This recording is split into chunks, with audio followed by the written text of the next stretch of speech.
Chris Level here with another edition of Pirate Talk. My man Chip Darden, the head coach of the Pirates. We will spend a little time with you talking about the Pirates. Last game, upcoming game, bye week on the way as well. Get a little reprieve, get some kids out to the fair. I mean, I know that'll be a good time. We'll maybe during the bye week we'll get Coach Darden here and talk about favorite fair foods like we did last year. That was good times. My man Colton Coon's behind the camera as well. So I feel like last week's game in so many ways was like the opposite of the weeks previous in that, and what I mean by that is against Friendship, 35-34, a tough loss, but you like the statistics would have showed you, man, it should have maybe not been close. This one, you look at the stat sheet, and everything but the score you guys really dominated in. I mean, if I tell you you run 16 more plays than the opposition, you outrushed them by nearly 300 yards. I'm trying to think of some of the total yards, something like 250 plus. I mean, but that's not turnovers, man. Yeah, it's something that we talk about, like offensively, stats, and I've mentioned it before about how many times we've changed what we look at, what we care at. Our number one offensive stat is wins and losses. I mean, that's the number one thing. Find a way to win, and so none of that really matters. But the stat that we think determines games the most, and I think studies, have been done, like all the stuff you look at, but is turnover margin. So that was the deal. We hadn't turned it over the first two games. Tommy Wood went ahead and jinxed that in our meeting Thanks, last Coach Wood. week. Appreciate it. Made a point of mentioning that. And then It's Tommy Wood, the voice of the Lubbock Cooper Pirates there. So all kidding, all joking aside there. But yeah, just 4 turnovers in a game, you're just not going to win majority of the time. And then it was a rare thing that there were 3 for scores. But no, I mean, Wylie deserved to win. And I thought I was really impressed with how our kids handled it.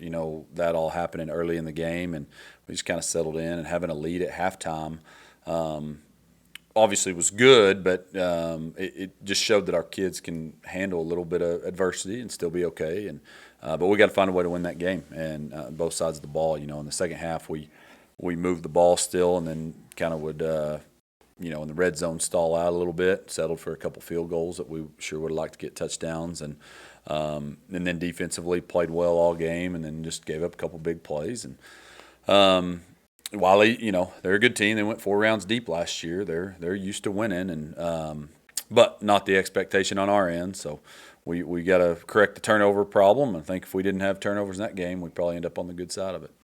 Yeah, and Wylie was just, I think the best way, they were opportunistic.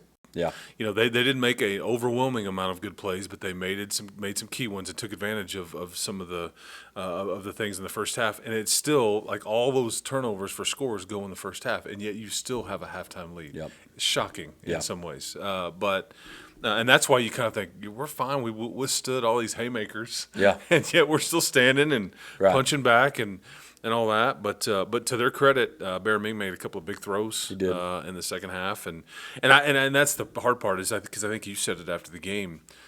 Our defense has played really good. They just gave up a couple touchdowns. I mean, so it's not like people are going to look at the score and go 35-34. Man, they just had it, but that wasn't really that didn't tell the story. Yeah, it didn't.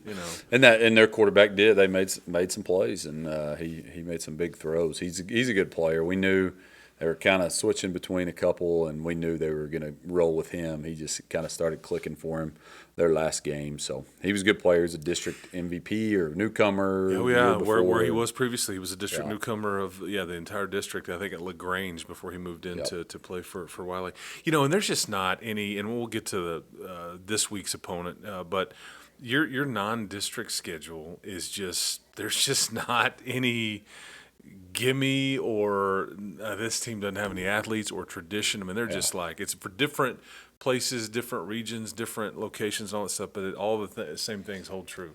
Yeah, and I think the tradition part of it is the big one. Like all 4 schools that we play, just traditionally are very good at football. They care about football, and I think it shows, and it makes us better. Last year we ended non-district 3-1. Similar deal with first 2 games were we're 1-1, but then we beat Wylie by 6, beat Ryder by 3, just right down to the wire games that we found a way to win. And I just think you see that every year. They're graduating people, but the tradition of all the teams that we play in non-district, they reload and they expect to win, and so those games make us better. They prepare us for district. I mentioned that the rushing game part of what you wanted to do was on point. I thought the least shocking thing of the night was Jaden Hibbler and Jackson Austin having really good games. Yep. Your group up front, they go for I think over 200 yards between the two of them. Hibbler got in the end zone a couple times. Had a nice pass to Sam Marcinkowski. I think Ryan Rodriguez hit Sam, kind of got in the action a little bit, and he pinballed off a few guys and ended up in the end zone. Defensively, they only had to defend 11 plays in the first half. Yeah. But I think that, a couple of nice deep balls by the opposition there. But, I mean, overall, and you were missing some key folks too here. But I thought that group played relatively well. It's just people are going to remember some of that in the second half. Yeah, and what's hard with the defense is 11 snaps. I think one of those was a false start, so we really counted as 10 snaps in the first half. It's kind of hard to go in there and go, okay, we need to adjust this, or we need to make sure we're watching because it just hadn't been a rhythm, hadn't been a a lot of times you like to get guys in early to get them into the game. Well, then you can't really do that. So, all excuses is all they are. But then when they came out and played with a little pace, it took us a little bit to adjust. But our kids played hard, and I didn't think it was like a game that we just quit and didn't want to. I mean, our kids fought hard, and they made a play at the end, and I mean, tip of cap to them. But I stand behind our guys 100%, and I always will. They do the right thing, and they fought hard, and I think we're going to end up on the winning side more often than not. And is that a case after the game is over? I think you talked to him for a little bit longer than maybe normal, and then this is a bit of a different week. But one, because it's a short week. One, because it's Wichita Falls Rider, which has been very meaningful around here for many, many years. But you're just trying to get their attention a little bit. Like this is one. There's a few things we've got to be better at, guys. But we got to stay together. Yeah. I mean, we got to be connected. We can't freak out here.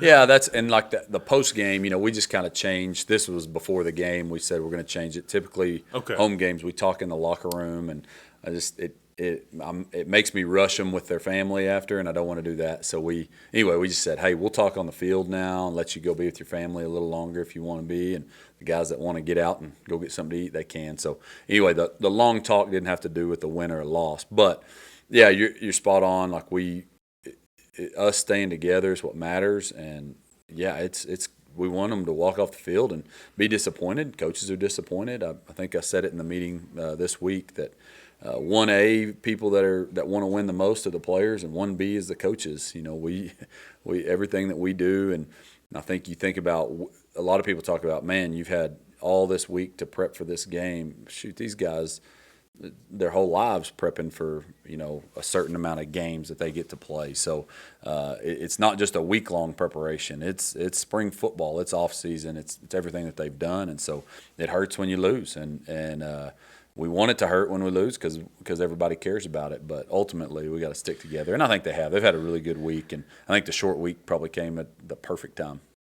Yeah. It doesn't. Sometimes you can practice as much as you want, and then sports happen. Yeah, absolutely. Just things that wouldn't have envisioned, things that you didn't foresee, somebody does something they haven't done ever before. I mean, that's the fun part and the frustrating part from a coaching standpoint. Yep. And you said something too that I thought was, this is going to stick with me for a long time too, because I really appreciated it. But you said you talking about sticking together and everything. You said the roles are different for everybody. Everybody's got a different role, and it really doesn't matter who it is on that team. Roles are different. However, the values of everybody are the same. Yep. What we stand for, how we operate, how we act before and after a game, during the game, all those things. I thought that was that's culture. Yeah, well, and that's a Jay Wright deal, Villanova. That was a saying of his that we now have in the program too. But that's it. Everybody, he was pretty good. It's coach. On the coaching side of it too. Yeah. Coaches, players, all roles are different, but values the same for everybody. And we truly believe it. And there's times where it's sometimes hard to believe if you're on one part of it with a different role that you don't want. And contest you a little bit. But I think everybody understands that. And like I said, it's been a week that I've seen our guys respond, and hoping Thursday night that shows and that they play well. I think we're going to. We didn't talk about this, but there'll be something at the end of the show that I'll ask you about. And but Great. the Jay Wright thing, I think, is a great lead in to that. Again, we had no So idea excited what we were. about this. No, I feel like we need to change the mojo and not do that kind of stuff anymore, no, honestly. it's all good, man. It's all good. Okay, so Wichita Falls Rider. This has been a very meaningful series. I want to say you guys are 7-2 against them in the last, or really in this series. I think Yep. that's fair.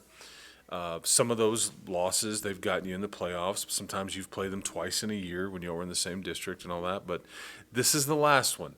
Before we get into who they are in the series and the matchup and all that, explain to folks watching that may not have any idea what's going on in Wichita Falls why this will be the last time that Lubbock Cooper will play Wichita Falls Rider.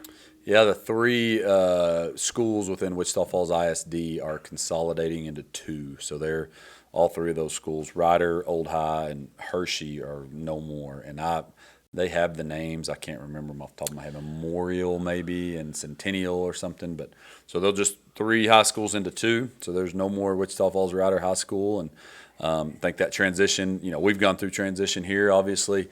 That transition is just totally different. Just doing away with schools, I think, has been It's the pretty opposite. hard. Yeah, it's just a hard deal. So anyway, yeah. So this is the last one, and you'll notice if you I don't know if anybody follows them on Twitter, but they've done a great job of just how they're honoring different decades. I think they're doing their 80s decade at our game, and they're just inviting those people back. Pretty neat, kind of seeing some of the history, but a little bit sad. It's been a great rivalry. 2018, I think, was our first year we were in their district, and this will be our 10th meeting since 2018, and it's a little different now, I'll say. When we were in their district, so there was 4 years in a row there we were in their district, and we played them in the fourth round of the playoffs.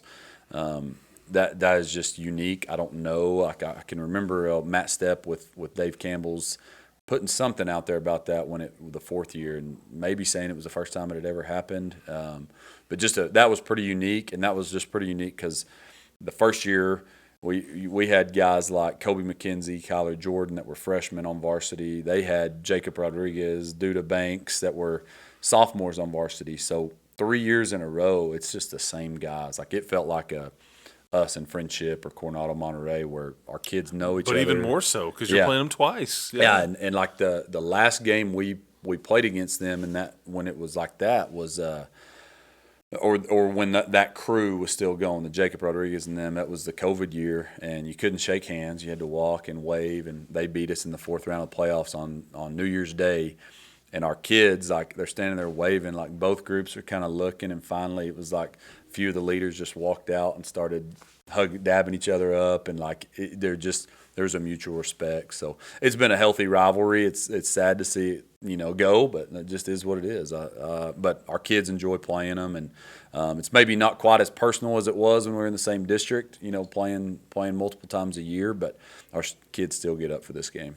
And it was a doozy of a game last year up here, 17-14. Yep. I mean, it was a slugfest, as they usually are. Yeah. They've had some really good athletes, and I want to say part of their remembering their past, they've actually, I don't know if they've suited up in games this way, but it's like famous players and jersey numbers and the names. Yeah, on the they're back. putting Is different that what- names on the back. Is that in game? I think so. Okay, so it'll be tricky for folks maybe watching, but people that follow Texas Tech, like your Eric Wards and T.J. Vashers and some people like that have come from Rider, they've had quite the tradition, but you guys have too. And this is a series, to be honest, you guys have dominated 7-2 in those last 9, but they're never easy. I mean, and that's why the mutual respect. Take me through this particular Rider team. They're 3-0. They haven't been in a close game yet, and this may be the best team you've faced all year, which is saying a lot. Yeah, I think one thing they have played defense. They played defense really well, and it'll remind you of what Kansas State does. If you watch Kansas State on Saturdays, especially the Bill Snyder era, but like you know exactly how they're going to line up. You know what they're going to do, and they just execute it really well, and they run to the football. So that's where it starts. I think they play really good defense. Offensively, starts and ends with running back. Zero is really good, but they rotate other guys. 11, 8 can play it.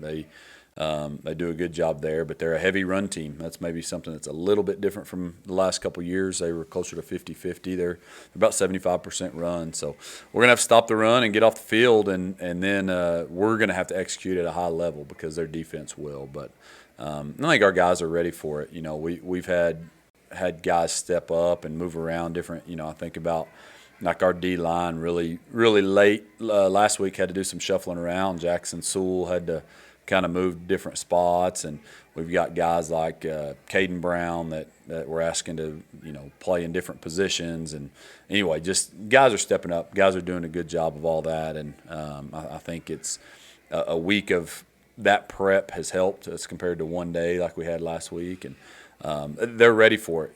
I talked to Sione Vea this morning, just talking about, man, they're going to run it right at you, and he said, I'm ready for that. I'm ready for a challenge like that, and I think that's our defense is up for it.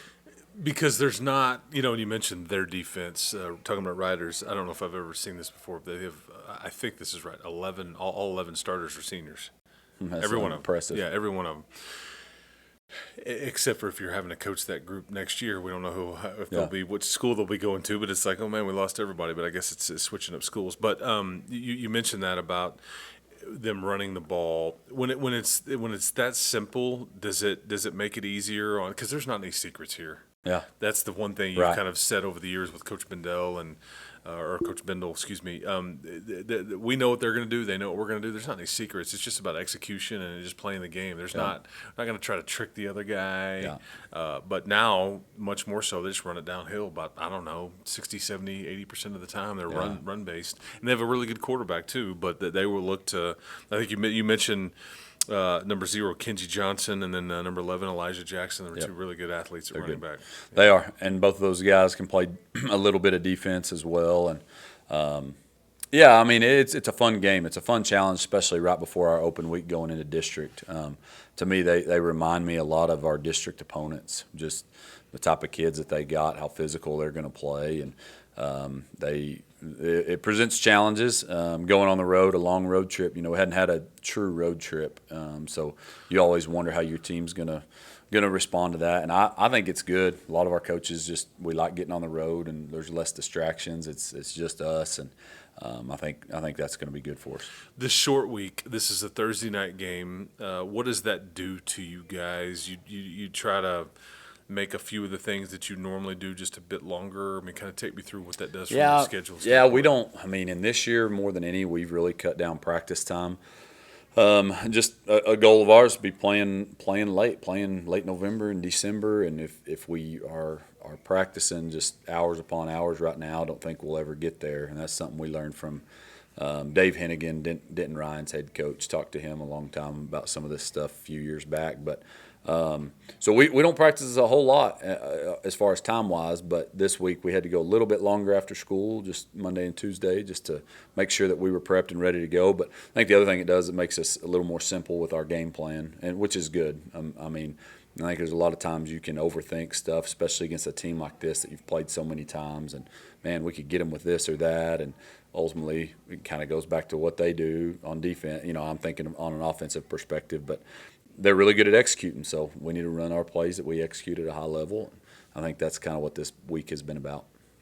Yeah, and you mentioned the Bill Snyder stuff. It's like, hey, man, here we are. Here's where we're going to be. Good luck. Yeah, absolutely. I mean, and we're really good at what we do. And if you can out-execute or outflank us or whatever, then by all means, we tip our cap to you. That's it. A lot of football games won up there in the purple and gray or silver. With that fancy windbreaker. Yeah, that windbreaker that and I think one thing, too, I wanted to mention before we move on from this opponent, they have a really good defensive line. It's not a big group. They're just extremely active. And I think that needs to be noted before people kind of either watch this game in person or watch it on the YouTube stream. Yeah, the word that you hear college coaches a whole lot say is twitchy. They are twitchy on the D-line. They get off the ball, and if you're off the ball slow, it's going to be bad news. So a couple of those guys played last year. We know who they are, and they got after us a little bit last year as well. So there's a plan that I think we like, but we're going to have to be good up front, and because they're come get you. The one thing, like we've played some teams, especially last week, Wylie blitzed a whole lot. Ryder usually doesn't. They kind of count on that D line to get after you, and they don't. There's not a whole lot of blitzes, but their D line kind of makes up for that. It's always that's the overthinking part. It's like, okay, well, they haven't done this before, but maybe this is the time Yeah, that they're gonna. exactly. And you just never know until you get into it. Yeah. Okay, and then bye week next week. You mentioned so win or lose here. You've got and then you're playing on a short week here, so you've got just this feels like going to be forever before the next game. Yeah. October the 29th. September. Is that right? Yep. Yeah, we're not going to take a month off, but shame on that's me. okay. Yeah, see, I mean, I fumbled. That is a ball security issue on the host here. My fault. September the 29th against Coronado here in Yep. Lubbock. That's At Lowry, though. yeah, at Lowry Field here in Lubbock, and then that opens up district play and all that stuff. What do you do with them in between? You know, Yeah. and I don't. Maybe we'll come back and talk about all that maybe next week. But I just was curious, schedule wise, do you back off? You You get away don't from it a little bit. You don't want to do too much. Like they need to me a mental break a little bit, but at the same time you got to stay sharp and got to stay in shape. So that'll be the two main goals for next week. Fine line. Yeah, Yeah. but yeah, if we're going out and just wearing them out mentally and stuff, then that's no good. They need to reset. And you need to perfect time. get some guys back. Yep. I mean, they heal up a little bit too, Absolutely. but it comes at a good time. Okay, so you mentioned Jay Wright a while ago. So one of the things I've been doing with you at the end of these deals is the three things. Are there three people that you really enjoy? I don't guess they have to be coaches per se. Three people that you enjoy learning from or listening to talk or feel like whenever they are speaking, whether it's on a YouTube clip or in person or whoever it may be, okay, I'm gleaning things from this. Like, Yeah, and I can. It probably easier to stay on the coaching side of Okay. it, but I think anybody that listens to Bill Belichick is obviously gonna learn some stuff just with his, and it's meme worthy obviously, but the process how he's just fixated on that. But I think that matters, and I think that's a big thing in coaching. So he would be number one of them for sure. Let's see. You're putting me on the spot on these. well, I mean, like I always. This is an easy one, but I'm always glued to whenever there's a clip that just rolls across whatever platform you're looking at, and it's Saban talking about yeah. whether it's coaching or philosophy or life or whatever. For some reason, I'm just kind of enthralled with it. Right. I can't. I feel like he makes a lot of good points, and he's one of the best to ever do it. So is Bill Belichick. 100%. And then there's like I'm really X's and O's stuff, which a lot of times you see stuff X's and O's, whether it be on a Sunday or a Saturday, that it doesn't fit your scheme, but a lot of times it does, and it kind of fits what you do, and you watch it. But there's some guys. There's a guy named Dan Casey. He's on Twitter, and honestly, he was a coach, and I don't know his. But he put some stuff out there it's really neat. It's neat to see him analyze stuff. And then you'll laugh at this one, but I enjoy, on some things, listening to Lane Kiffin about I love that. how he, I don't know, he's got a different side of it. Like, it's not too serious for him. And obviously it is, and obviously he wants to win and all that, but there's a part of him and the X's and O's of it too. Like, he does some really good stuff. So those are three. I could probably come up with some better ones here once the camera's off, of course. Lane Kiffin is very outside the box, and that's why I think it's refreshing to people because it's different than what most people say. Yep. Yeah, and to your point about Belichick, I heard him give this is no lie, and I'll send it to you if you want me to. I heard him ask a question in the last week or so about why do you keep a roster spot for like a deep snapper, I think, or was it a holder or a deep snapper? It's one of those special teams positions that on an NFL roster there's not. He gave a 10-minute answer. Yeah. And it was you couldn't turn away. Yep. If you're in I just thought it was fascinating. People loved him for it. It was extremely detailed, well thought out. Yeah. That's why people Yeah, like that are absolutely. really good at what they do. Absolutely. This one's a little more fun. Three teams other than your own, obviously, that you root for, that you enjoy seeing winning on Saturday, Sunday, whatever. It doesn't matter the sport. I'm just curious. I'm a Texas Tech Red Raider all the way. I think I know two. Yeah, of these answers. I'm a Texas Tech Red Raider all the way, and went to school there. All my family did, and my dad taught me one of the best things my dad ever taught me. I was probably 6 years old. Remember leaving a game disappointed. I don't know. We lost to North Texas or something. This happens. I've been there on that. I remember him telling me when I was like 6, son, you're going to learn. It's tough being a Red Raider fan. And it stuck with me. Yeah, But it's fun being a Red Raider fan, too. And so Texas Tech, number 1. I'm a Tennessee Titans fan.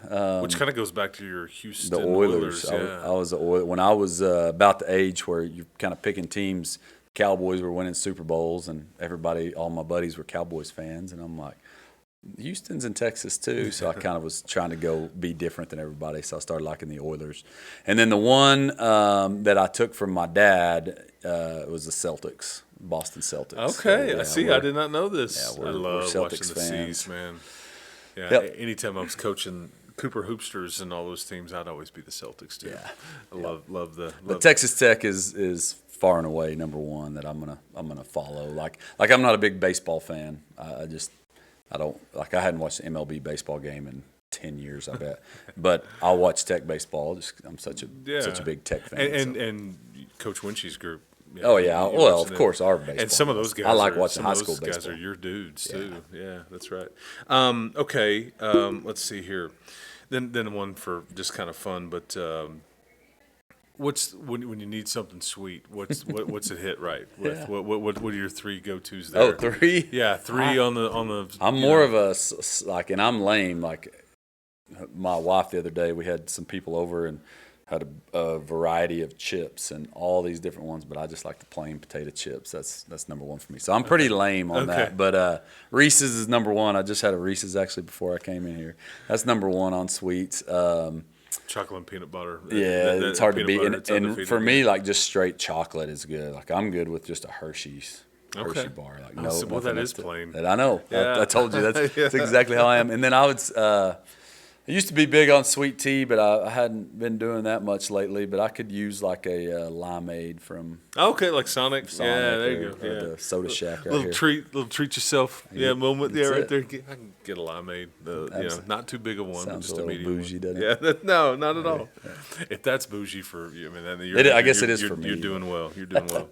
Okay, so yeah, next game, September the 29th, Lowry Field, Lubbock, Coronado. After this one, but you are 7 o'clock at Memorial Stadium in Wichita Falls this Thursday night. We will have that coverage for you on the LCISD YouTube channel. And should be fun. And I know that it's a tricky trip down there because what's that drive? 3 hours? Yeah, probably a little bit more on a bus. Yeah, that's. Yeah, on the bus. That's right. That's right. It'll be good. Yeah, no, it'll be good. And that's what's fun. Kind of get away from everything, get your kids, and limit distractions, and just us against the world type stuff. Yeah. Well, I hope the last edition of this series is a fun one for everybody involved. It's been a fun series. I hate to see it come to an end, but hopefully the good guys come out on top, man. Yep, it'll be a fun night. Bring some rain gear. Sounds like it might be a chance. A little of bit rain, tricky. but that's okay. Yeah, a little bit tricky right there. But that'll do it for this edition of Pirate Talk. For Chip Darden, for Colton Coons behind the camera, and myself. Make sure you stay tuned. 7 o'clock Thursday night. Tommy Wood, Chuck Darden, and Taylor Peters be on the mic for that one. So with that, thank you for watching, and we'll be back, I think, next week or the week after. We'll see. See you next time.